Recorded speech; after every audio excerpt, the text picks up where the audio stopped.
Hello and welcome to another Game Nexus arcade video. Today we're going to be taking a look at Tekken for the Namco System 11 arcade board. What we have right here, this is TE2 version B.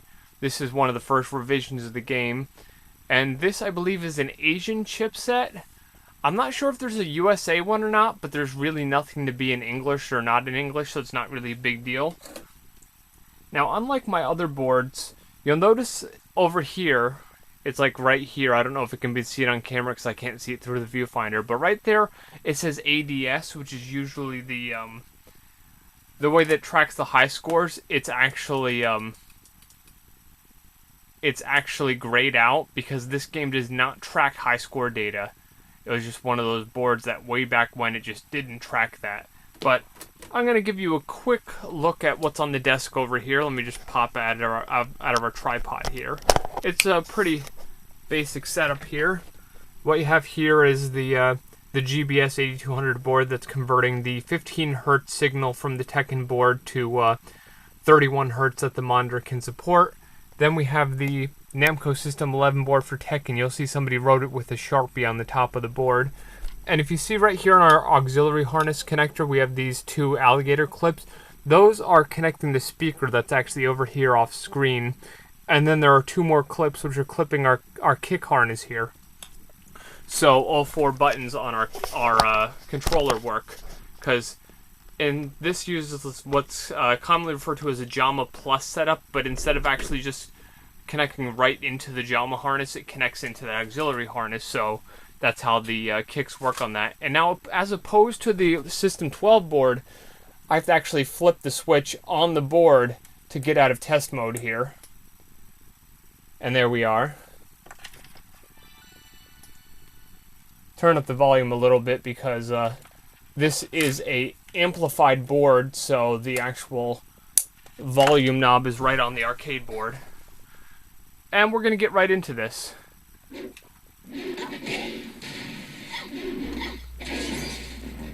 And as you can see here, we have a selection of 8 characters to pick from. They're all very familiar characters that you would be familiar with in the Tekken universe. I, of course, picked Yoshimitsu here because I always play as him in most of the Tekken games.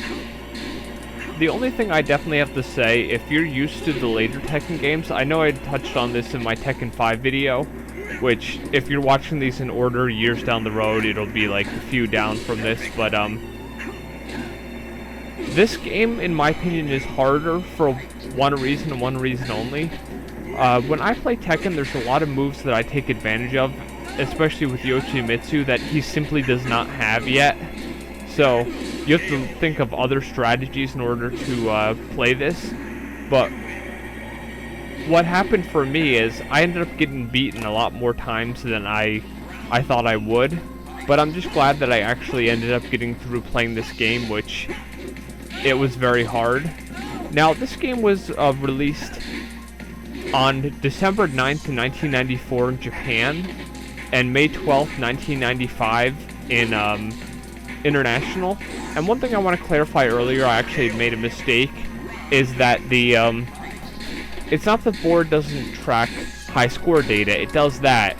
The ADS data is actually the usage data, like how many coins have been used,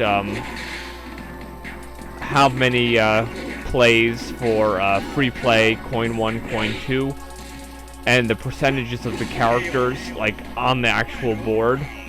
Whereas this board actually just saved the percentage for the characters in the normal high score data. It just doesn't track the coins and how long the machine's been on and how long it's been played. Now, some interesting data here. Other than your 8 normal characters, you do get a sub-boss for each character. And you'll notice there really quick I had actually switched to Yoshimitsu in his second outfit, which honestly I don't like that much, so this is going to be the only match you'll see him. And one thing I will confess is as I'd mentioned earlier, I'm not too great at this game, so if you keep a eye on that time, it's going to go up quite a bit with a lot of these plays, so you'll see how, like, quote-unquote bad I was at this. But what I'll say here is there are some Boss characters, they have similarities to regular characters, like the main boss Heihachi actually was based off of Quasia. They added a few moves. Prototype Jack was based off of Jack. Gonryu was based off of Jack. Kuma was based off of Jack. Lee was based off of Law. Anna was based off of Nina. Wang was based off of Michelle. Of course, Armor King was based off of King. And Kunimitsu was based off of Yoshimitsu. Paul never had any character who was actually cloned from him. But basically what they did was they took the basic movesets of these characters and they added a few more moves, like per character basis. Like for instance, Heihachi got Paul's hammer to power punch, and his heavy power punch, which a lot of people call his death fist. And Prototype Jack also got the hammer to power punch. And Kuma was given Michelle's G-Clef cannon. And it just kind of goes on like that each character got a move. Whereas Gonryu was the only one who didn't receive any moves that were from other characters. He received the left and right-handed versions of the palm combo. Players would later find this move in Tekken 2. Kunimitsu has just all of Yoshimitsu's moves. She didn't actually get any new ones. But the CPU, of course, never used any sword moves because she just simply does not have a sword or his 10-hit combo. Now, this ROM was actually the ROM that's on my board is actually the Revision 2 World ROM, also commonly referred to as the Asian ROM because it actually was released in Asia. Now, this was the version from 1994. So this, at the time of making this video, this makes this my oldest arcade board. Now this, of course, the only actual console version was released in 1995 on the Sony PlayStation. There's a couple of changes, like the Marine Stadium was renamed to the Stadium. The AI was made much easier. Like you'll notice right now, this is the 5th stage I'm on right now, and I'm already up to 12 minutes. That shows you how hard this game actually was for me here. And of course, in the stadium, they added a big screen that reflected the fighting, kind of like the Tekken 2 Devil stage that had a mirror in it. The music was remixed by default in the console version, but they also included the regular arcade music that you could add. Now, if you're noticing, this looks a little better. It's my camera battery actually had died, and I actually had to put a different battery in and start with Paul again here. And now back to the changes. The 8 boss characters were made unlockable, as well as Heihachi. They updated some of their moves and included some of the ones from Tekken 2, because by the time it got to console, Tekken 2 had already been out. Some of the sounds from the different characters were actually taken, minus from some characters, added to some other characters.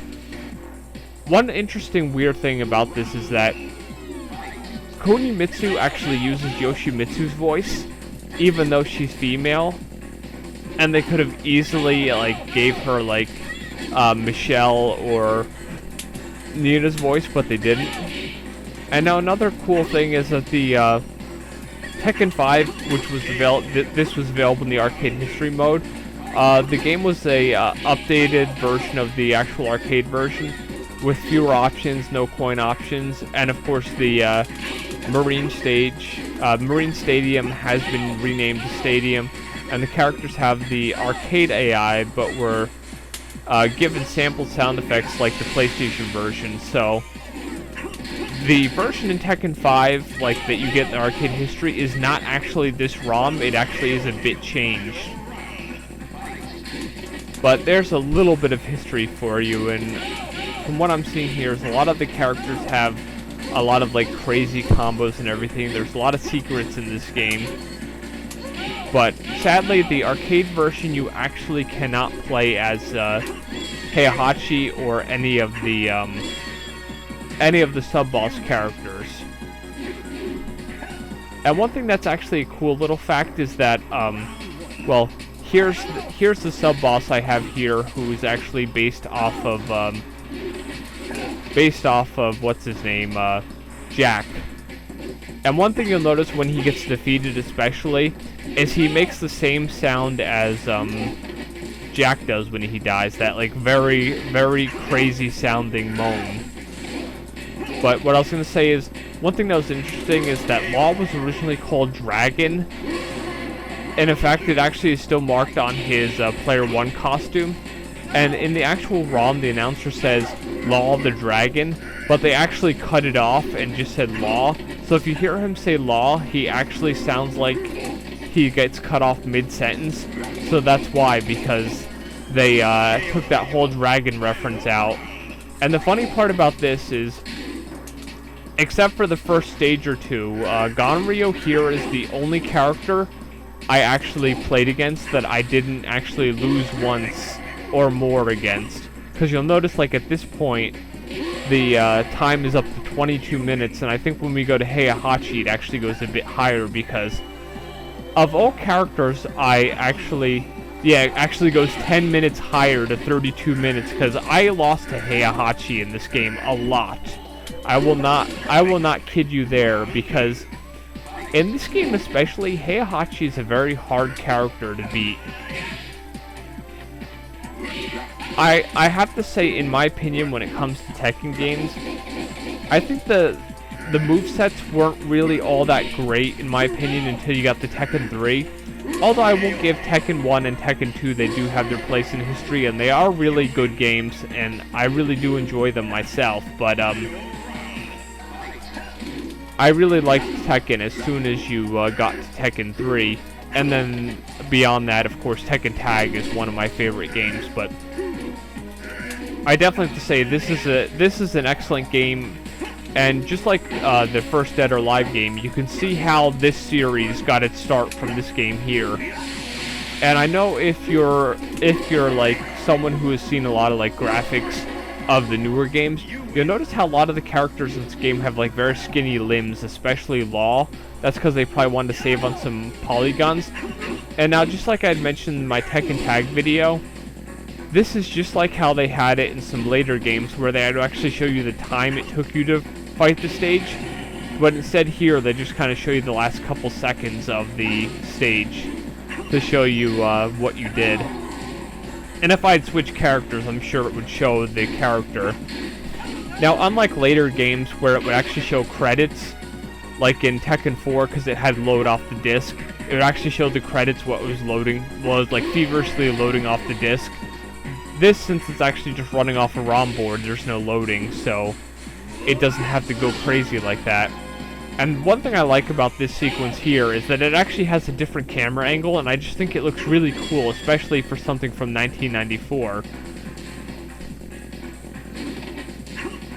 And one thing you'll notice about Gonryo, if you ever saw him in some of the later games, is he's actually kind of skinny here.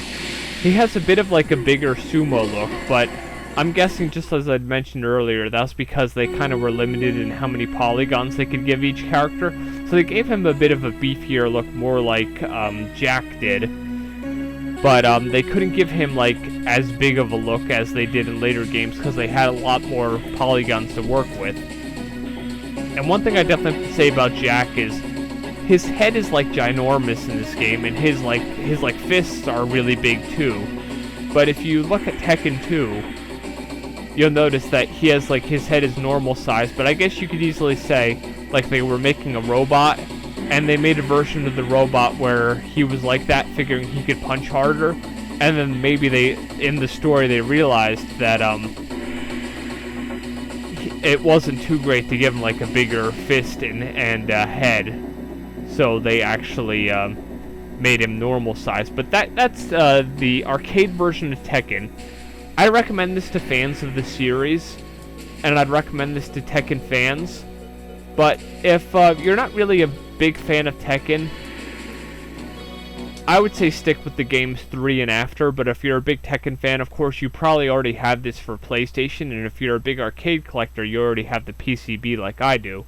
So nothing I really can say could sway you either way. But right after this, you're going to see some some demo play, and then at the very end of the video, you'll see the small CG intro that only seems to play sometimes, and it's basically just Kazuya, and you see this like the camera revolve around him. But keep in mind, like back when this game was made, that was actually impressive CG. Like nowadays, you look at it, you're like, you know what, that looks really ugly. But back then, it was like, wow, that's like a really like cool looking, much more better 3D looking version of this character, and the camera's kind of panning around him. Well, that's been another Game Nexus arcade video, and I shall see you later. Bye.